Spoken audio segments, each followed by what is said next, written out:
Donc chapitre 21, c'est un chapitre de physique. Il arrive à lire, non c'est pas grave.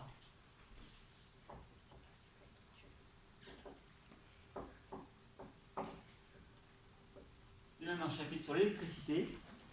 Dynamisme du dipôle RC. Donc R comme une résistance et C comme un condensateur.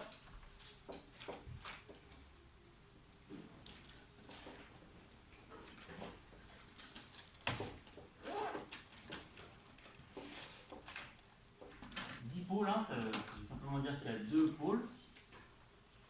Si on les associe ensemble, une résistance, un condensateur, associés l'un à côté de l'autre en série, et qu'on branche aux extrémités, il y a donc deux pôles, on obtient un dipôle RC qui a un comportement assez particulier et très pratique, puisqu'il est utilisé dans quasiment tout système électronique, ou presque, contient un dipôle RC. Donc l'introduction, ça va justement être les rappels de ce que vous avez vu normalement l'année dernière.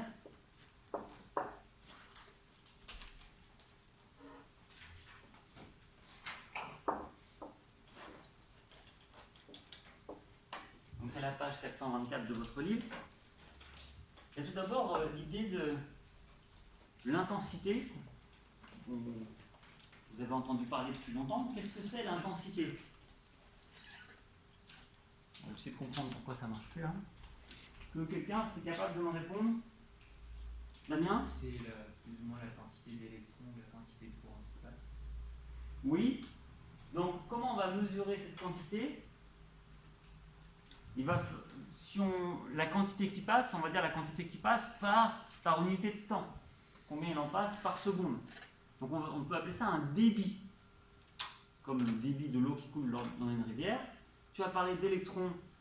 C'est bien parce que la plupart du temps en électricité, ce sont bien des électrons qui se déplacent. On va généraliser en parlant de débit de charge. Parce qu'il arrive parfois que ce ne soit pas des électrons qui se déplacent, mais simplement des espèces chargées, en solution par exemple. Donc ça c'est une définition de l'intensité. On peut dire l'intensité correspond à un débit de charge.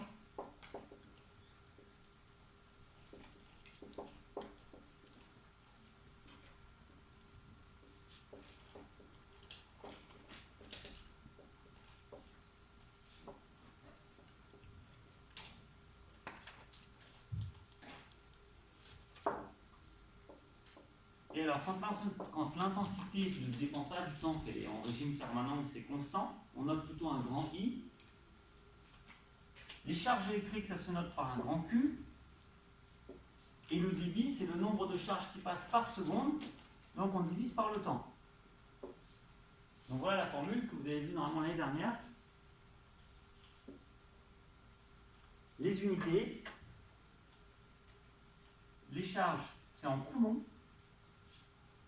Avec un C, le temps en secondes, et à ce moment-là, quand on a des coulombs par seconde, ça correspond à l'unité ampère pour l'intensité.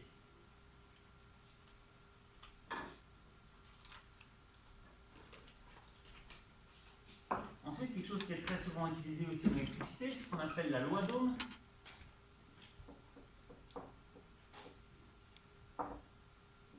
OHM.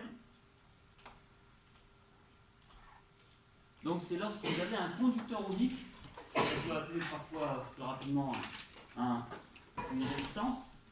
Alors qu'en fait la résistance c'est plutôt la grandeur physique qui caractérise le conducteur ohmique. C'est vrai que par abus de langage on dit souvent une résistance. En fait c'est un conducteur ohmique qui possède sa résistance. Bon, c'est un détail. Donc quand on a un conducteur ohmique de résistance R, il y a une relation entre la tension à ses bornes et le courant qui traverse le conducteur ohmique. Et cette relation, j'espère que ça vous avez dû le voir plusieurs fois déjà, bah c'est tout simplement, c'est quoi alors la relation? Le mien? Tout à fait égal R fois I au carré. Ah non, il n'y a pas le I au carré, puisque quand tu mets le I au carré, c'est que tu as fait la puissance, tu as fait U fois I. Et donc tu as fait R fois I fois I. Parce qu'en fait, la relation de la loi d'Ohm, au départ, c'est simplement U égale R fois I. Et en effet, quand tu fais la puissance, que tu fais U fois I, ben ça fait R fois I fois I, c'est là qu'il y a le carré.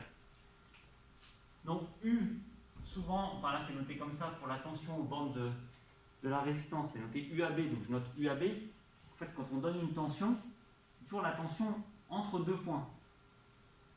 Donc c'est vrai que parfois dans des formules on peut mettre juste U, mais très souvent, ça n'a pas de sens de noter U. Juste U, il faut dire la tension, mais entre quels points. Donc là c'est A et B, la résistance du conducteur ohmique et le courant qui traverse le conducteur ohmique. Et on a les unités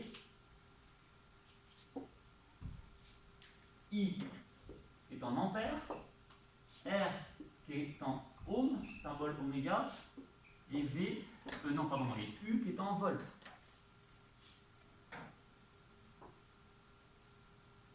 Jusque-là, tout va bien?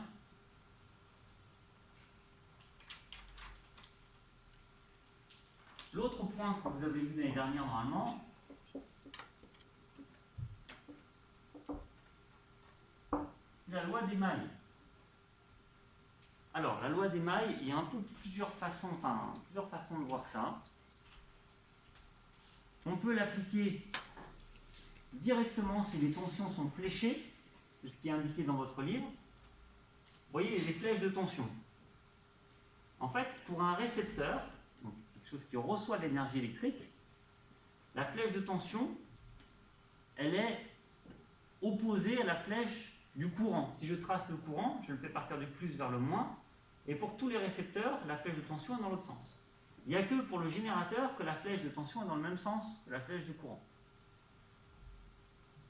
Donc la première façon de décrire la loi des mailles, c'est de dire la somme des tensions fléchées dans un sens de parcours de la maille est égale à la somme des tensions fléchées dans l'autre sens. Généralement, il y a un générateur, donc il y a une flèche de tension qui est dans un sens, et toutes les autres, les récepteurs, qui sont dans l'autre sens. Et donc on écrit la tension du générateur est égale à la tension de tous les récepteurs. Sinon, on peut écrire la loi des mailles un petit peu comme on fait la relation entre les vecteurs, la relation de Charles. Vous voyez, qu'est-ce que j'ai fait là?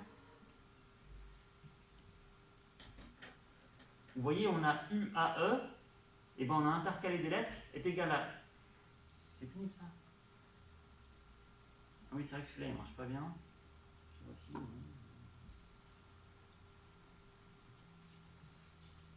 On a intercalé des lettres, donc UAE correspond à UAB plus UBC plus UCD plus UDE. C'est une autre façon de faire directement avec les lettres, mais parfois c'est difficile de trouver les signes. Quand vous êtes un peu perdu en électricité, vous avez un peu oublié la loi des mailles, parce que des fois les tensions elles ne sont pas fléchées. Ce que vous pouvez vous dire, c'est que la tension du ou des générateurs va se répartir dans un circuit en série, dans une seule boucle, sur tous les récepteurs. Auquel cas, vous écrivez la tension du générateur est égale à la somme des tensions de chaque récepteur. Donc là, c'est ce qui se passe. UAE est égal à la somme des tensions de chaque récepteur. C'est à peu près clair ou pas? Il faudra s'y faire. Je ne vais pas spécialement réécrire, c'est écrit dans votre livre, c'est aussi écrit dans votre livre de première. Je ne vais pas refaire le cours sur la loi des mailles, mais c'est ça l'idée. On fait un petit exercice pour exercice qui est en dessous pour voir si vous avez compris ça.